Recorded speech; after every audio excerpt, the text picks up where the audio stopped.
Yeah, so I've decided I'm just going to leave the color on because of what's on my mind and what I quickly have to say. I'm black, as you can see, I'm a black person, and I don't believe that as a black person I need to overcome white people.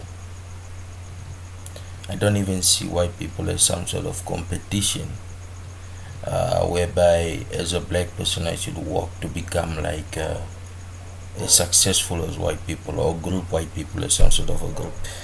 Maybe it's because of the background that I know, the fact that black history has been undermined and rewritten, and this happened to undermine black contribution.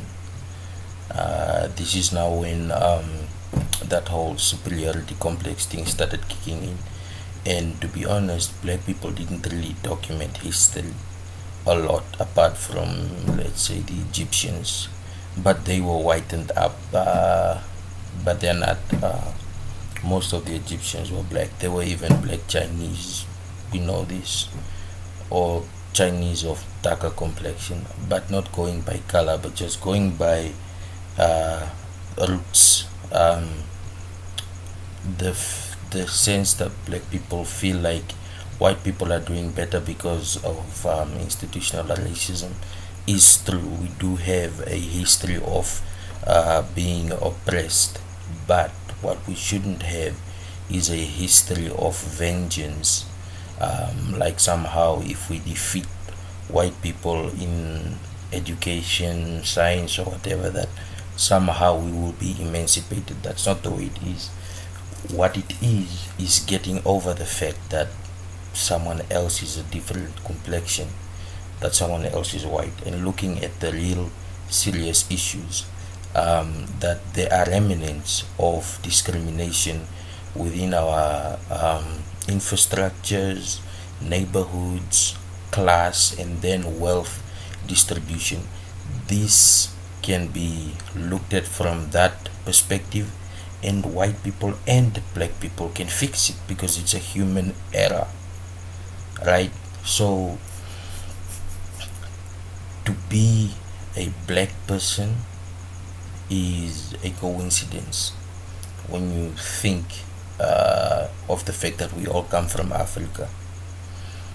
The fact that there are white black people, let's say in the States, is also a coincidence, because let's not forget that Indians, there were Indians, so-called native Indians in America, who were of darker complexion, right? First, they were the people that they had to get rid of. Look at Australia, the Aboriginals, they are very dark in complexion. Yeah, they have fairer hair, sure, but the fact is they all still suffered from genocide, from the barbaric acts of the European sailors at that time, and a lot of them were put into concentration camps, and that ugly part of history is shared by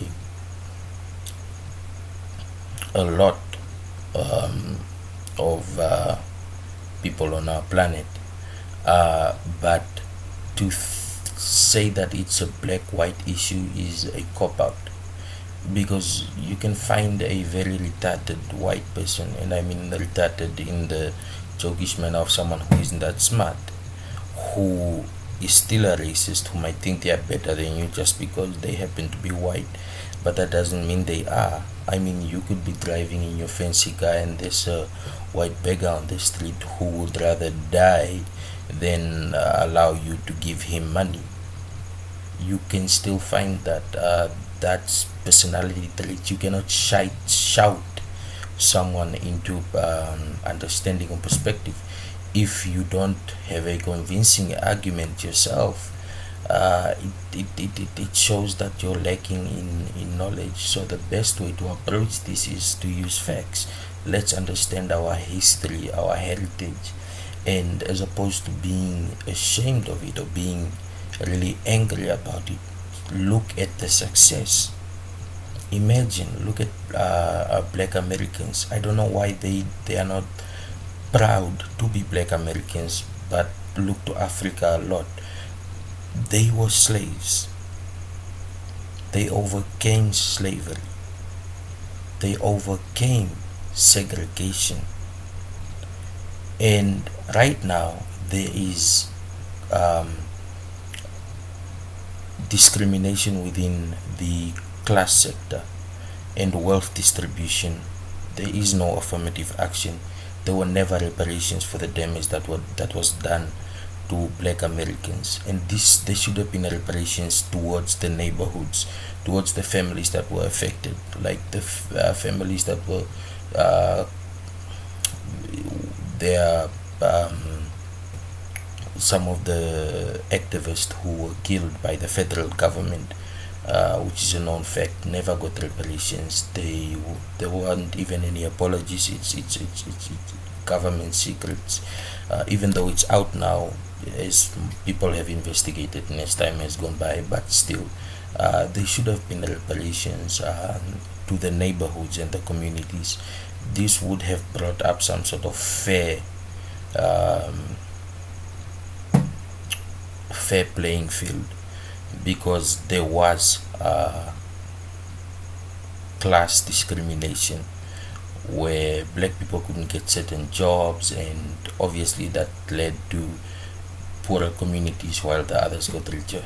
But this is uh, it's not a classic racism where you have borders where black people aren't allowed to be in this neighborhood at this hour and so forth. What you have is just those old traits of black people marching, beware, and the history that's attached to it isn't really honest. For example, when Martin Luther King started, there were just maybe 4 or 5 of them, I think, and most of the people would be standing at the pavement watching. They were spectators, but when a journalist would come and take pictures, they would be like, when it's on news, it would be like black people demonstrating, and all the bystanders who aren't really a part become a part, and then they're like, wow, hundreds demonstrated, and as this happened, more people did join, and that's how the movement grew. That backstory of the history isn't really spoken. That narrative isn't really brought forward, and it should be, because it just shows the courage and the perseverance that it took for one man to keep persisting, have a group, for that group to keep persisting until until he had the "I Have a Dream" speech, and everybody was taken aback in its history. But looking at all of that, there should be a sense of pride, um, as opposed to just the melancholy tale that we have. Um, they should be proud. Like, that is their heritage, that is their legacy, that flows in their veins. And it flows in a lot of Americans' veins, because let's be honest, most white Americans have black blood in them. It's mixed. I mean, Malcolm X was also a descendant of white and black, right?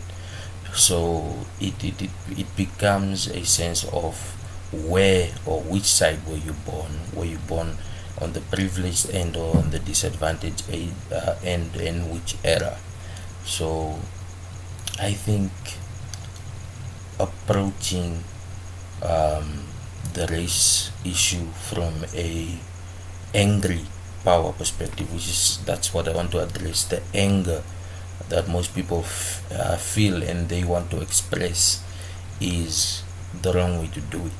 You should have a convincing argument about the real implications that racism and, in part, the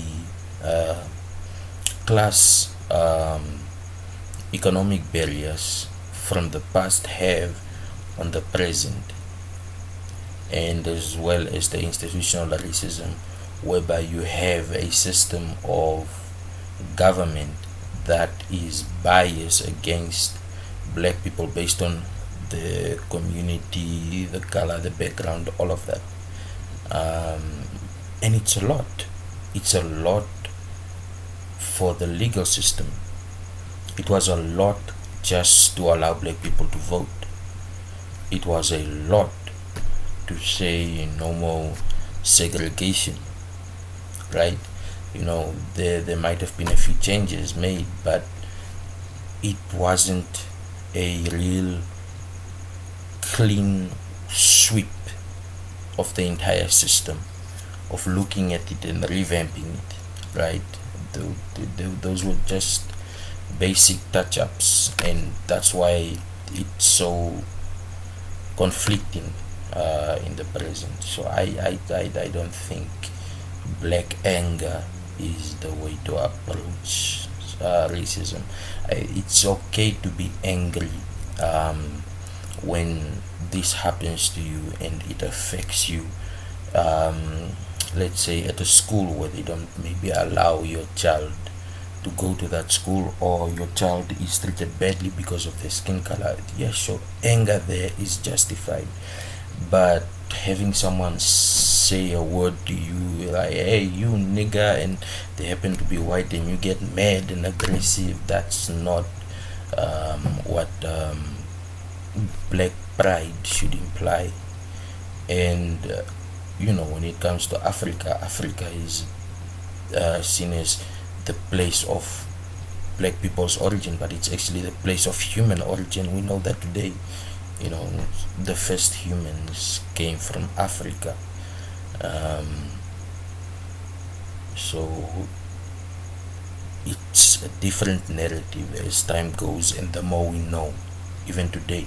Like, for example, one of my great heroes as a warrior was Shaka Zulu. Shaka defeated the British, and they used spears. And the British had guns, and they defeated the British more than once. Right, the story isn't told the way it should be, and there are a bunch of excuses that the British use when they tell, no, it took a long time for them to put the gunpowder in. But the thing is, the rifle has a knife edge, I think, at the end, so it can be a spear too, right? So it was a fair fight.